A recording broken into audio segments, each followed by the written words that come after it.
He broke the Deathworlder girl's arm. She returned the favor in 40 seconds. The Galactic Academy's combat training facility hummed with the quiet efficiency of advanced technology.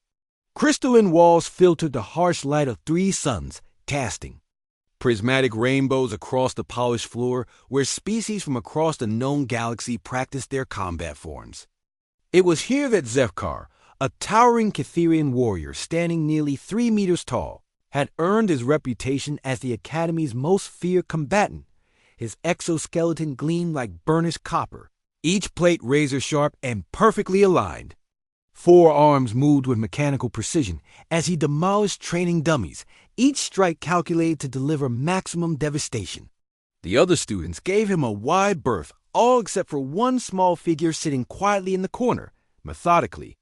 Wrapping her hands, Sarah Chun looked unremarkable by galactic standards.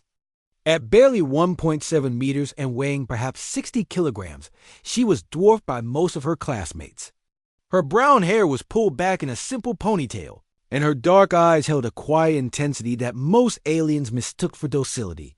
She was one of only 12 humans at the Academy, and the others had learned to avoid the combat classes entirely. Another Deathworlder dropout, Zefkar had sneered when she first arrived. The term Deathworlder was meant as an insult, a reference to the impossibly hostile conditions on Earth that had somehow produced a species crazy enough to survive there. Most galactic citizens considered it a miracle that humans had achieved spaceflight without destroying themselves, but Sarah hadn't dropped out.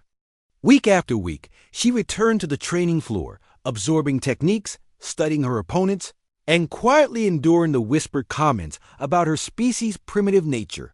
The instructors, mostly peaceful herbivorous species themselves, appreciated her dedication but worried about her safety. Humans were notoriously fragile compared to the armored species that dominated galactic military academies. Today, however, something had changed in the training protocols. Instructor Velthari, an ethereal Ascari with translucent skin, announced that sparring matches would now include interspecies combat. The galaxy is not segregated by biology, she explained in her melodious voice. True warriors must be prepared to face any opponent. Zefkar's mandibles clicked with anticipation, his 4 eyes fixed on Sarah with predatory interest. I volunteer to demonstrate proper technique, he announced, his voice resonating through the chamber like grinding stone. The human will serve as an adequate training dummy. The other students fell silent. Even the usually chattering Zephyrians stopped their constant musical communication. Sarah stood slowly, her movements economical and controlled. She walked to the center of the mat without hesitation. Standard Academy rules, Instructor Velthari announced nervously. First to achieve submission or incapacitation wins. Medical teams are standing by. Zefkar towered over Sarah, his shadow completely engulfing her small frame. His species had evolved on a high-gravity world where mega-predators roamed freely. Their exoskeletons could deflect plasma bolts, and their strength was legendary, even among the warrior races. He had never been defeated in single combat. Perhaps you should forfeit now, little Deathworlder, he rumbled, flexing all 4 arms simultaneously. I will try to make your defeat quick. Sarah said nothing. She simply raised her hands in a basic fighting stance that looked almost quaint compared to the elaborate combat forms practiced by the other species.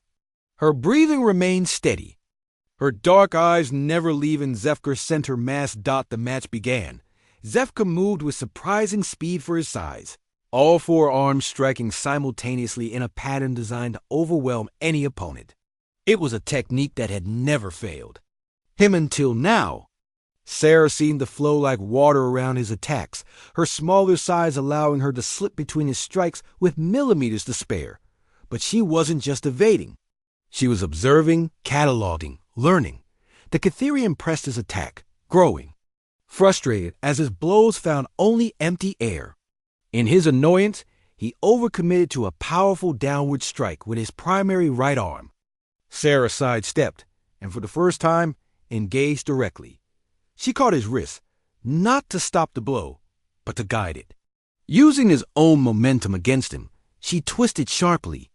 The sickening crack of breaking bone echoed through the chamber.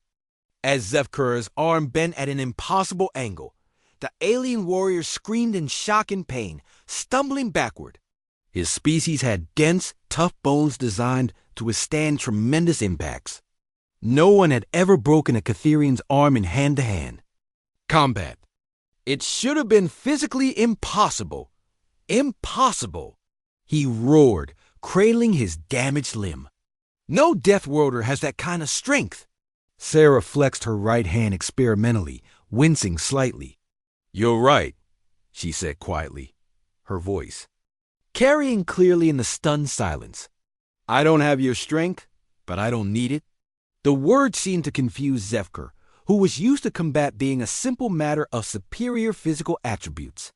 He charged again, this time leading, with his remaining 3 functional arms in a berserker rage that had felled countless opponents. Pure fury and superior mass should have been enough to crush any human, but Sarah had spent the first exchange learning.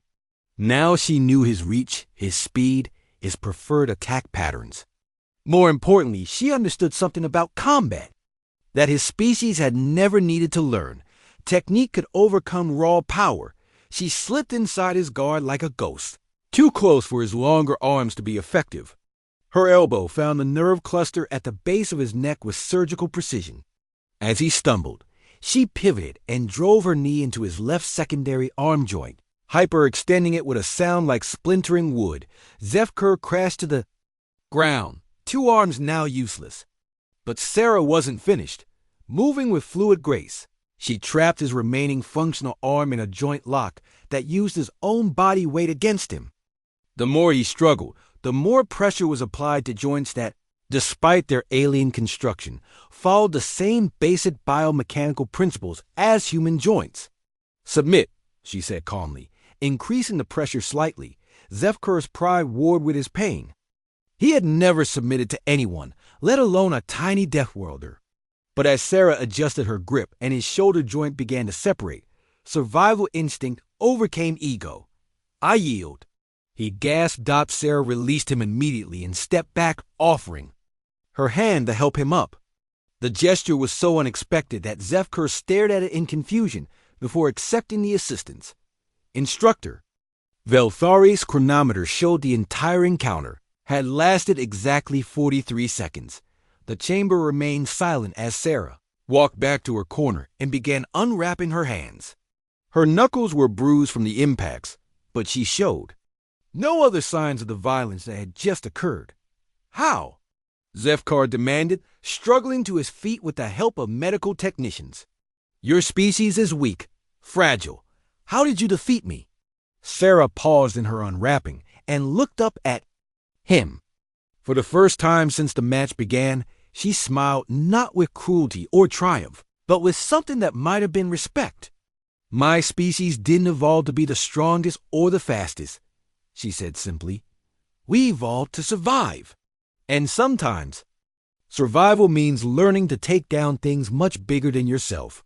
She gestured toward the viewing ports where the Academy orbited above a peaceful garden world. You see, we didn't just survive on our death world.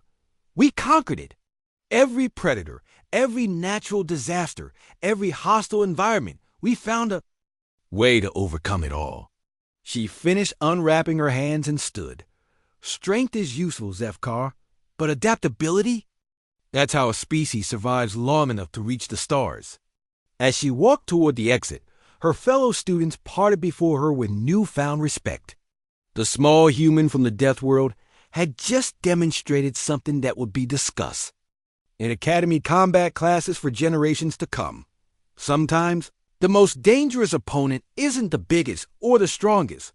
Sometimes, it's the one that learned to fight on a world where everything was trying to kill it, the door sealed behind her with a soft hiss, leaving behind a training facility full of aliens who were beginning to understand why humanity had been invited to join the Galactic Council despite their apparent physical limitations. On the mat, Zefkar flexed his remaining functional arm and found himself smiling despite the pain. Perhaps there was more to learn from these Deathworlders than he had initially believed. After all, any species that could survive on a planet like Earth clearly had lessons worth learning. Asterisk,